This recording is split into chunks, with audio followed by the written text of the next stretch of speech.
Bonjour à toutes et à tous et bienvenue dans cette dernière édition de l'année 2012 de Passe l'Info. Et comme vous pouvez le constater, nous avons survécu à la fin du monde chaotique, je dirais même apocalyptique, du 21 décembre. Bonjour à tous, dans l'actualité nationale cette semaine, nous parlerons pour commencer d'une étude quelque peu déconcertante sur l'énergie en France. Ensuite, notre seconde actualité portera sur les pesticides. Et pour finir, la France donne des titres honorifiques à des hommes qu'on vous présentera dans notre dernier sujet national. Dans l'actualité internationale, nous développerons un sujet sur la Syrie, suivi de l'accueil londonien d'un criminel israélien. Et en conclusion, des prières sont faites pour le président vénézuélien Hugo Chavez. Et après quelques brèves, Le saviez-vous consacré cette semaine à la tuerie des Alpes.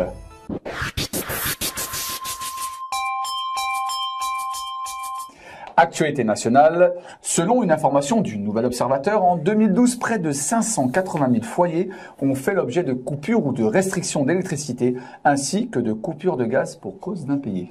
En effet, et c'est face à ce constat que le médiateur national de l'énergie réclame l'instauration d'une trêve hivernale générale.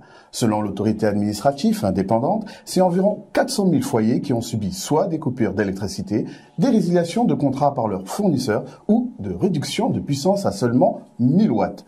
Le délégué général du médiateur souligne qu'avec seulement 1000 watts, on peut juste s'éclairer et posséder un frigidaire. Ça m'est déjà arrivé de tomber sur des cas socialement très difficiles. Des gens qui mettent de côté leur dignité en me suppliant. Ah oui, j'ai déjà été supplié à genoux de ne pas couper l'électricité ou le gaz. Par exemple, les tournées de coupure le mercredi, c'est l'horreur. Parce que le mercredi, il n'y a que les enfants à la maison.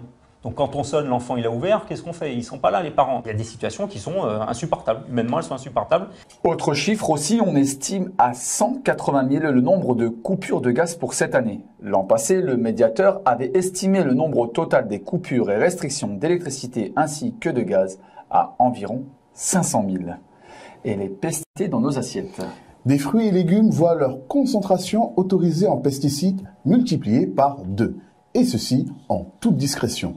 Déjà en 2011, la multiplication par 5 des taux de pesticides avait été admise dans l'eau potable. L'origine de ces dispositions applicables vient de la Direction générale santé-consommation de la Commission européenne. Alors que maintenant, les gens, nous sommes quand même dans la société la plus confortable de l'histoire de l'humanité et nos dépenses de sécurité sociale augmentent de 6% par an. Il y a quand même des questions à se poser, quoi. Est-ce que les gens sont si bien nourris que ça pour être aussi malades? Alors, le problème, c'est qu'effectivement, l'argumentation, c'est oui, mais regardez, ils vivent de plus en plus longtemps. Bien sûr, les gens qui en ce moment ont 80 ans n'ont pas connu l'agriculture chimique avant l'âge de 50 ans, puisque c'est apparu dans les années 70. Donc, jusqu'à 50 ans, ils ont mangé... Moi, je suis encore gamin du lait de vache qui avait du goût de lait de vache.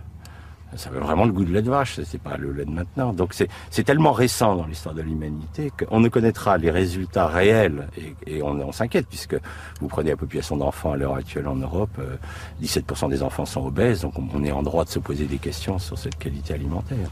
C'est dans un communiqué que le président des générations futures, François Bayrette, exprime sa colère. Pour lui, le pourcentage des fruits et légumes contenant des pesticides a augmenté d'environ 38% en 2009 à plus de 40% en 2010. Toujours selon François Bayrette, c'est un véritable tour de passe-passe que la DG Sanco a réussi à faire. Ce dernier a permis de faire croire à une amélioration concernant les dépassements de LMR grâce à un artifice de calcul. Et maintenant, des chevaliers venant des ténèbres. Au lendemain de l'agression israélienne sur la bande de Gaza qui a causé la mort de 162 Palestiniens, dont 42 enfants, Jean-Claude Nidam, directeur du service au ministère israélien de la Justice depuis 34 ans, vient d'être nommé chevalier de l'Ordre national du mérite par l'État français, tout comme Doris Béniche, ex-président de la Cour suprême d'Israël. Par ailleurs, l'ONU vient d'annoncer que sur les 26 résolutions votées par l'Assemblée générale en 2012 condamnant un pays, 22 visent directement Israël.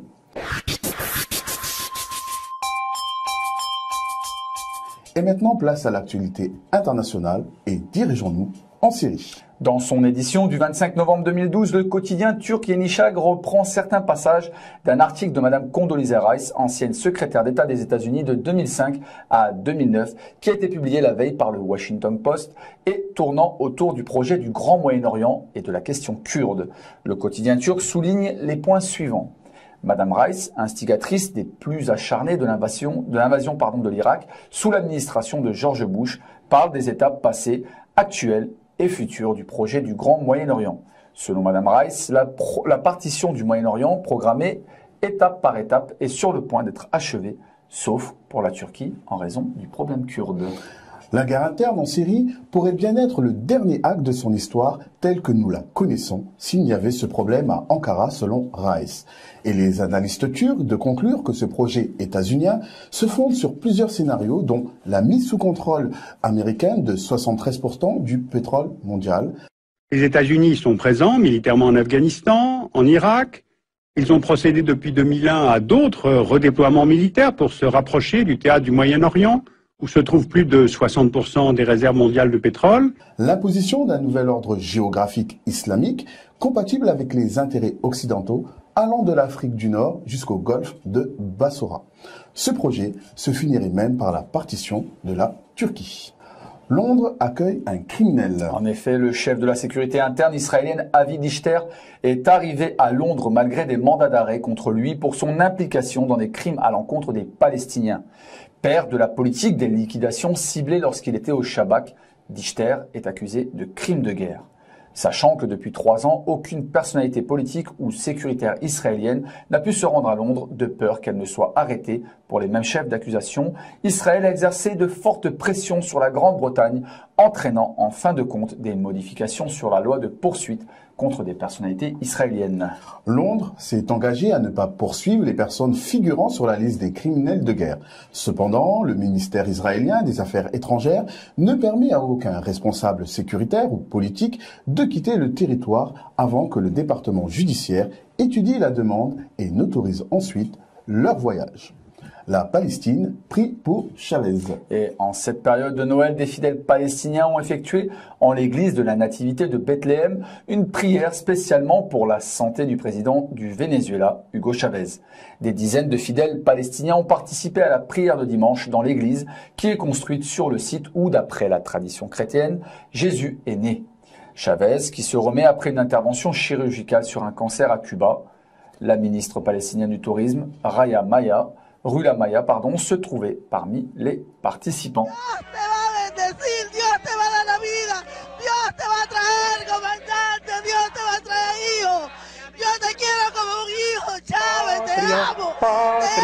Patria querida, tuyo es mi cielo, tuyo es mi sol. Patria, tuya es mi vida, tuya es mi alma, tuyo es mi amor.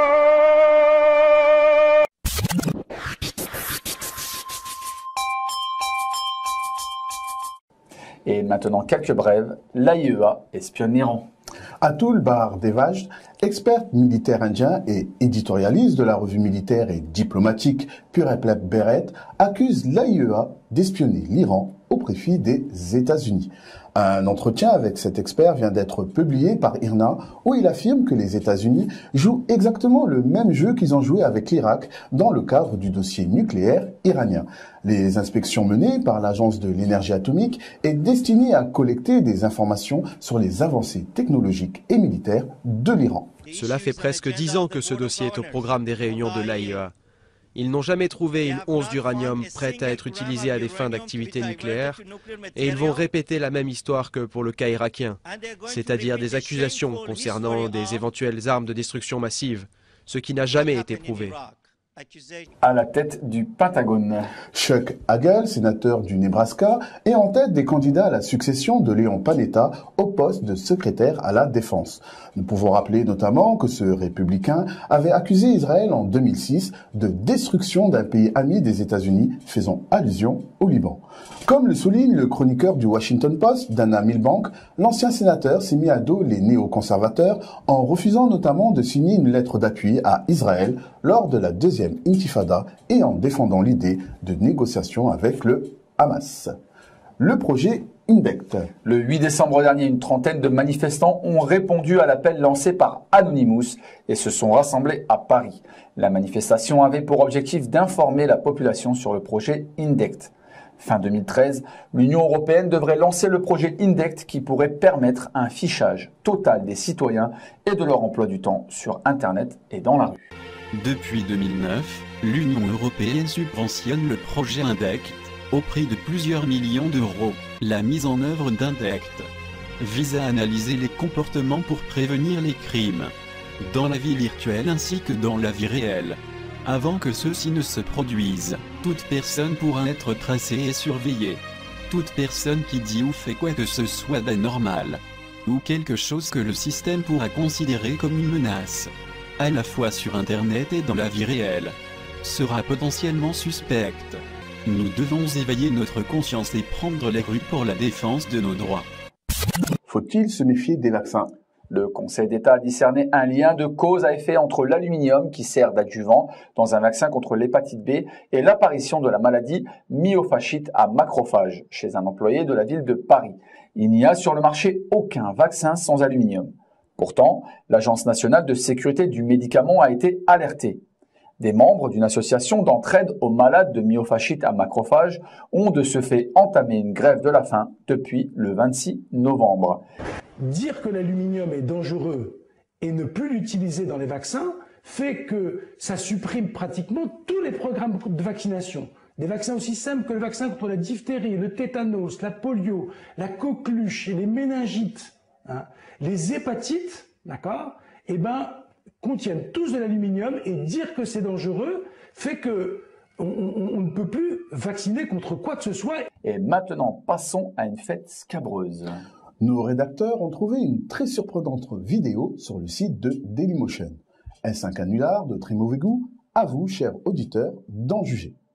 Un député belge, Laurent Louis, dénonce dans sa vidéo une fête de la pédophilie, Love Boy Day, se déroulant le 22 décembre 2012. Voici en image une séquence de la vidéo de monsieur Laurent Louis. Mesdames, Messieurs, d'ici quelques jours, nous allons fêter Noël et les fêtes de fin d'année. Mais le 22 décembre, d'autres personnes vont se réunir pour fêter un tout autre événement. Ce ne sera pas la Noël, ce ne sera pas le Nouvel An. Le 22 décembre, c'est la journée internationale des pédophiles, la Love Boy Day. Et oui, vous ne rêvez pas, un tel événement existe. Il existe parce qu'aujourd'hui, les pédophiles ne se cachent plus. Ils se sentent en sécurité, ils sont protégés par le système, ils sont protégés par les hauts placés qui ont fait en sorte que l'on ne poursuive pas les actes pédophiles. Le 22 décembre, il faut absolument que tout le monde sache que c'est la fête des pédophiles et que des enfants seront abusés ce jour-là. Nous devons dénoncer cette situation pour que nos enfants ne soient plus en danger et qu'ils puissent vivre sereinement. Je compte sur vous. Merci beaucoup. Après cette vidéo choc, nous vous laissons avec votre rubrique « Le saviez-vous ».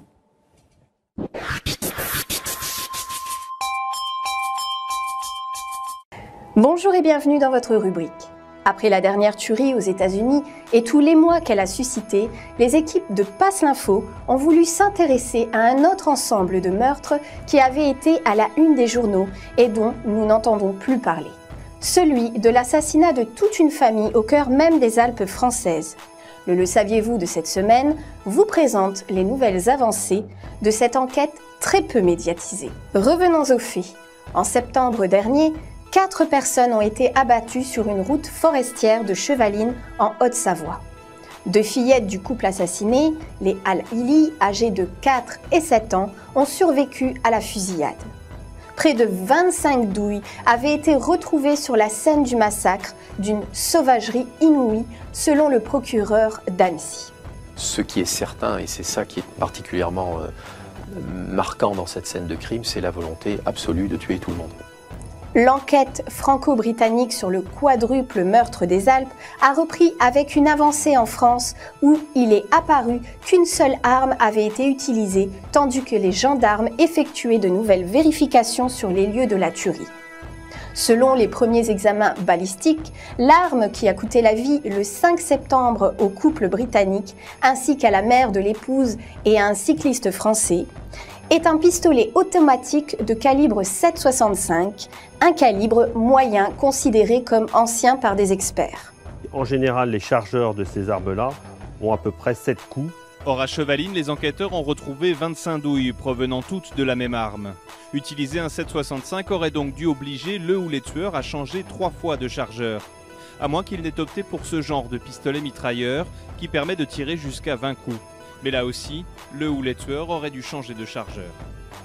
Côté britannique, les environs de la maison des Al-Hili, située à une quarantaine de kilomètres au sud de Londres, ont dû être évacués pendant plusieurs heures en raison de la présence de substances potentiellement explosives, avant que la police n'annonce que ces produits n'étaient pas dangereux. Encore de la poudre aux yeux journalistiques. La police nous a demandé de quitter la maison vers 9h ce matin et de rester derrière ce cordon de sécurité. On n'a aucune idée de ce qui s'est passé. Il m'a dit avant de partir qu'il avait des soucis, qu'il était préoccupé. Ça m'a inquiété. Il m'a demandé notamment de surveiller sa maison pendant son absence. Cela peut paraître un détail sans importance, mais je vais raconter à la police tout ce qu'il m'a dit précisément. La famille Al-Hili, originaire d'Irak, a fui ce pays dans les années 70, à la suite de démêlés avec le parti Baas de Saddam Hussein, avant de s'établir en Grande-Bretagne. Le père assassiné a travaillé il y a quelques années sur la recherche nucléaire. Il était aussi informaticien ainsi que consultant dans une industrie aéronautique et spatiale. Surrey Satellite Technologies est une société dérivée de l'Université du Surrey spécialisée dans la réalisation de microsatellites. Créée en 1985, elle est devenue en 2008 une filiale de l'entreprise EADS Astrium, un des 2 principaux constructeurs européens de satellites. Elle construit et opère des petits satellites. Cette société travaille en lien étroit avec la Russie et la Chine, ainsi qu'avec l'Afghanistan et l'Iran. Saad travaillait en fait sous forme de contrat. Il collaborait avec plusieurs entreprises. Il était designer, il travaillait sur ordinateur et ces derniers temps, il travaillait dans une entreprise de satellites. Auparavant, il avait travaillé pour Airbus. Notons ainsi que l'enquête a révélé que le cycliste français qui a été tué travaillait quant à lui pour Cesus du groupe Areva dans le secteur des combustibles nucléaires. Cependant, celui qui a alerté les autorités concernées est également un cycliste, mais cette fois britannique et ancien militaire de la Royal Air Force. Nous sommes dans un contexte de guerre larvée entre plusieurs pays. Quand un ingénieur travaillant pour l'industrie de la défense est tué dans des conditions aussi étranges, il faut mener une enquête extrêmement poussée pour vérifier s'il y a, oui ou non, des ramifications internationales. En définitive, nous sommes en droit de nous demander si tous ces éléments ne sont que des coïncidences ou bien a-t-on eu affaire à un assassinat technologique prémédité, comme ils ont lieu dernièrement contre des scientifiques iraniens. Un scientifique iranien tué dans un attentat à la bombe, cela s'est passé à Téhéran. Selon les agences de presse, la victime était un enseignant-chercheur spécialiste du nucléaire. Cet attentat rappelle d'autres attaques similaires commises par le passé contre des scientifiques spécialisés dans le nucléaire. Nous attendons pour l'instant les conclusions de cette enquête afin d'en savoir un peu plus et bien sûr, nous vous en tiendrons informés. Merci et à bientôt pour un prochain Le Saviez-vous ? Merci de nous avoir suivis, merci à la réalisation et à la rédaction. Merci à tous, comme nous vous l'avions dit en début d'émission, c'est la dernière de l'année 2012. Bonne fête de fin d'année à tous et à l'année prochaine. Et surtout, n'oubliez pas, passez l'info.